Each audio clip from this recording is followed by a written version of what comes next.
Hello, hello. So we're going to use the New York State election contribution and expenditure database with 16 million entries back to, I guess it's 1999 or so. We'll use that to search it, not using the state website, which has many different options, and it's just very confusing for the general public possibly. So here we're going to search on Streets PAC. This just is picked because it's a small organization, political action committee, it appears, and we're trying to understand where it gets its funding and whether it has to file a tax return, meaning the 990 form or the 990 EZ. So at the end of this, we'll see if we can answer that question. But there's nothing special about Street PACs. It just happens to be one that's local and is small. It appears to be small. And here we go. We're going to look for Streets PAC, which happens to be the name of the Political Action Committee. And then the word contributions received is just trying to narrow the search. And we also have the ability to do it by year, right? We can filter by year down here, election year. And so we're picking a random year like 2023, last year. You can see from the election years for this particular query, it had a lot of action in 2013, which is when it started, and then it got less and less. You can see it tailing off 2017. These seem to be election years, probably. That's why 2017, 2021. And so if we go back up here and let's just see how we're sorting. We're sorting by amount descending for 2023 election year.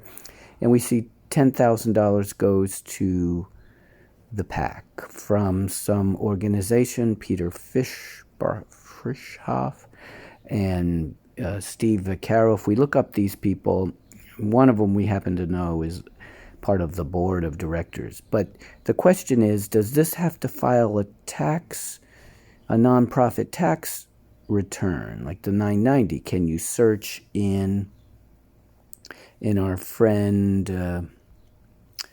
ProPublica or something like that to see where their tax...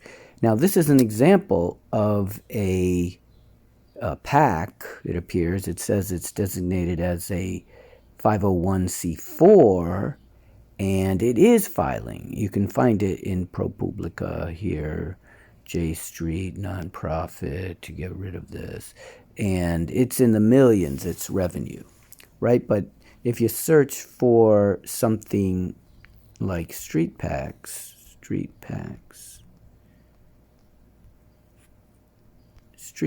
and you search, I think, you see, we don't find anything whatsoever. But if we go to, there is an IRS website where you can search, and I don't know why it's so tiny. I guess we could blow it up. But that's what you search for, and you put Street PACs in basic search, and it does find something called Street PACs, but it's safe Street PACs, and it seems to be in Long Island, Farmingdale, and it has an email address and a name, but I don't see Street PACs. So they still come back to the question, why is it not filing? Now, we can get a lot of information from just here, from what is registered in the New York State Board of Election website. So if we do this, we can see in the year 2023, which is recent, let's see if we're narrowing this, contributions received, it seems to only have received about $29,000 45,000. That's the sum for this query. We're not sure because we'd have to do it through another way to try to make sense of this. But about $26,000.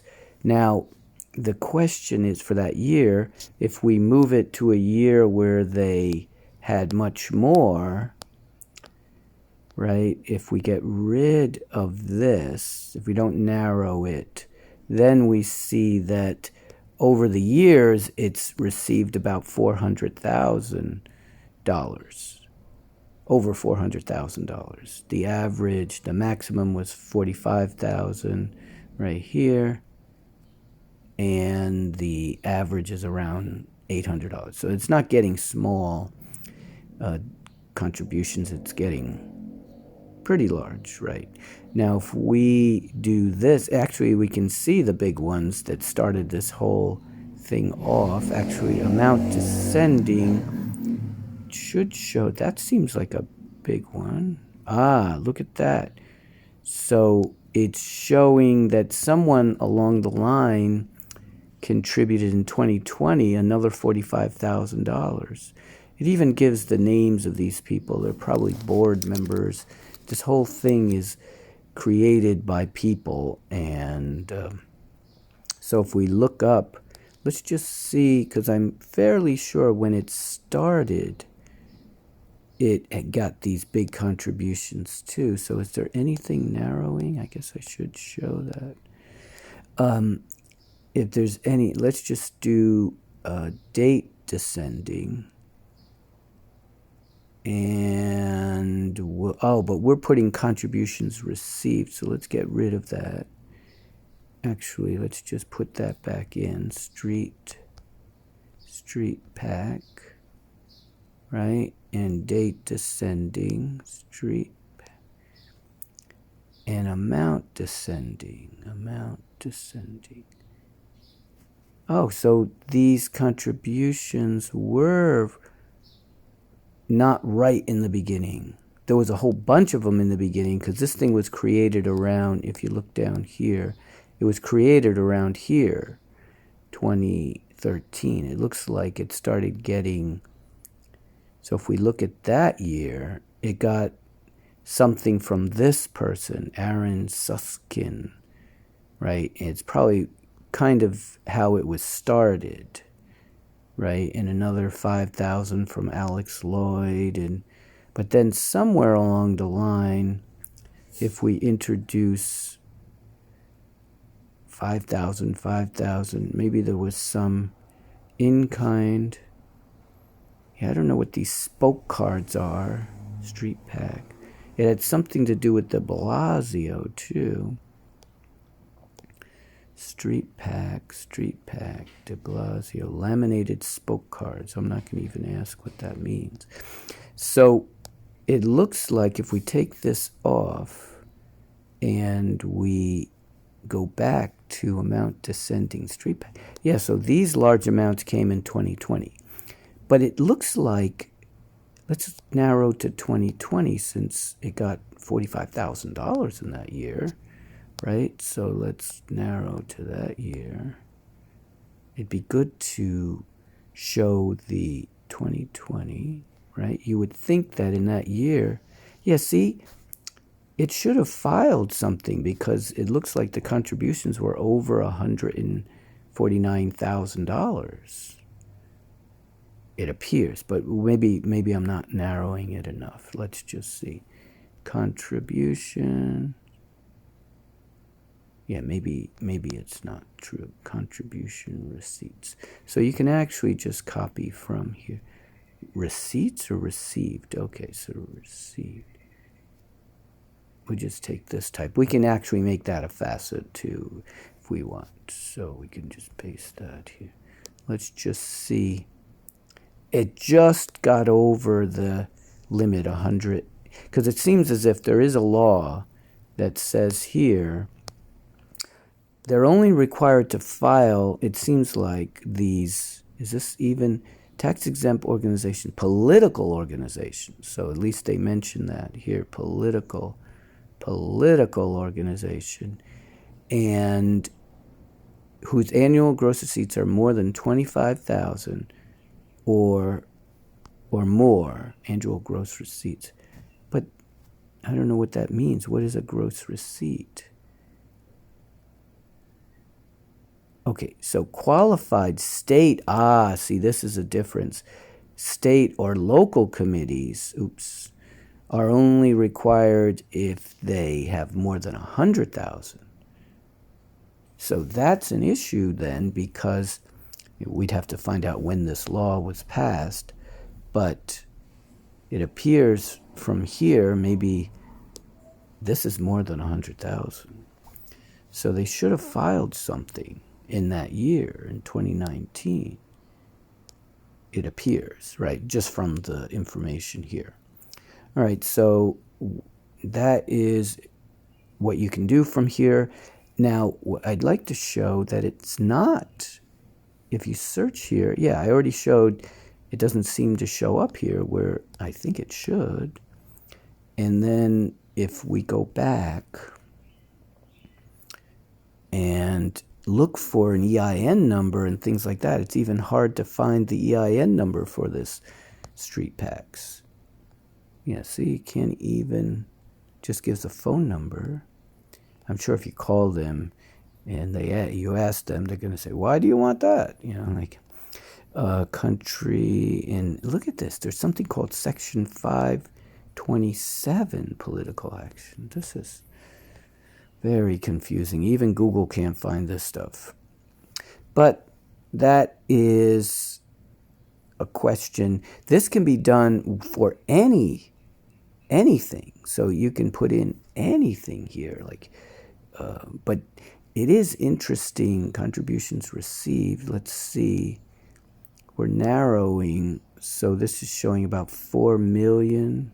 Oh no, it's adding up. It's about $183 million happened in that particular year, because you have to remember that when you're filtering, it affects the results 2020. So if you look down here, it's interesting to see what was the biggest year for these contributions, and you can see 2022 had a lot of them, almost 1 million, or 689,000.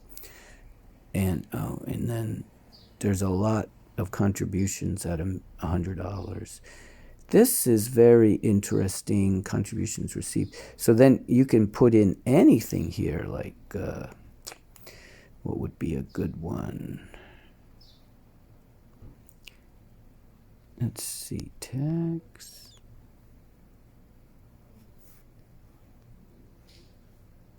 Jobs for New York, I don't know. Taxpayers for Wilson.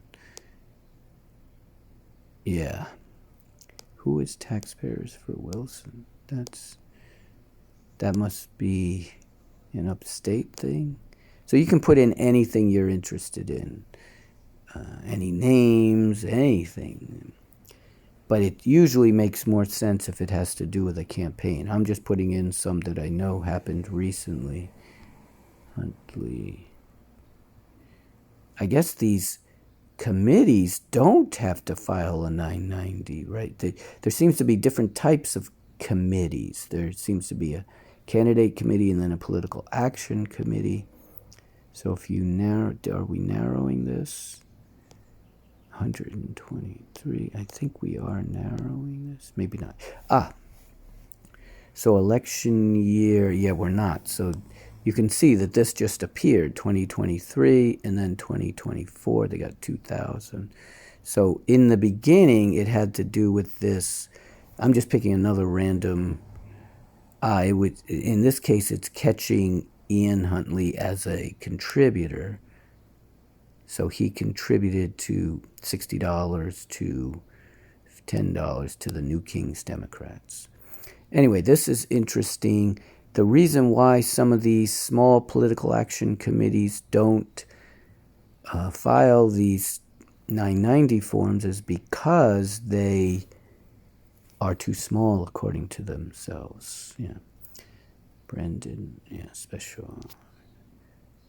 And so we also can use this if you want to since they don't file the tax return, you can kind of do it by this, street. If they file everything here, Street PAC, it's not perfect, but you can see that Street PAC contribution received.